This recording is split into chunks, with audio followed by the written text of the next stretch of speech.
luôn tự hỏi lòng mình vì sao khi yêu em cứ khiến em buồn. Anh luôn tự hỏi mình đã cho em những gì, ngoài giọt nước mắt trong vắng khi bao đêm mau ghê mong chờ anh đổi thay. Và anh muốn nói thật lòng xin lỗi em chính vì một phút giây thôi anh đã sai, làm cho em tổn thương, để mai hạnh phúc anh nuối tiếc vô cùng. Để rồi từng giọt nước mắt tan vào sương sớm trên kênh. Em hãy có biết anh nhớ em nhiều không? Về những môi hôn xưa nhét nhây, vòng tay qua đắm say, nhiều lúc vô cớ anh đã khiến em buồn.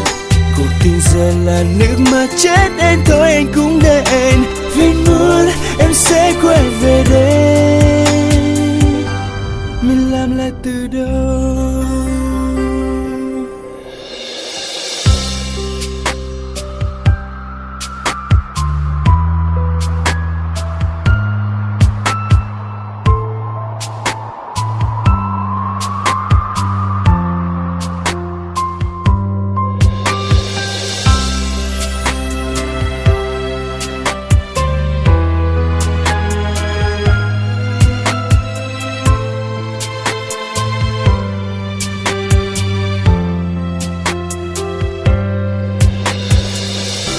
Anh luôn tự hỏi lòng mình vì sao khi yêu em cứ khiến em buồn. Anh luôn tự hỏi mình đã cho em những gì, ngoài giọt nước mắt trong vắng khi bao đêm mau ghê mong chờ anh đổi thay. Và anh muốn nói thật lòng xin lỗi em chính vì một phút giây thôi anh đã sai, làm cho em tổn thương, để mai hạnh phúc anh nuối tiếc vô cùng.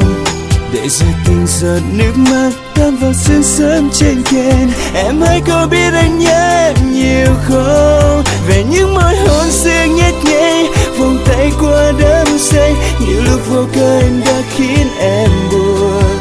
Cuộc tình giờ là nước mắt chết anh thôi anh cũng để anh, vì muốn em sẽ quay về đây. Mình làm lại từ đầu.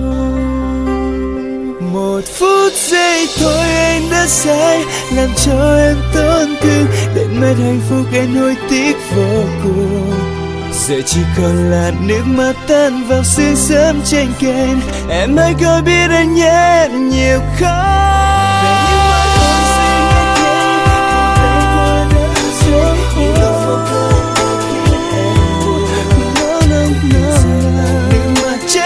Thôi anh cũng để anh, vì muốn em sẽ quay về đây. Mình làm lại từ đầu.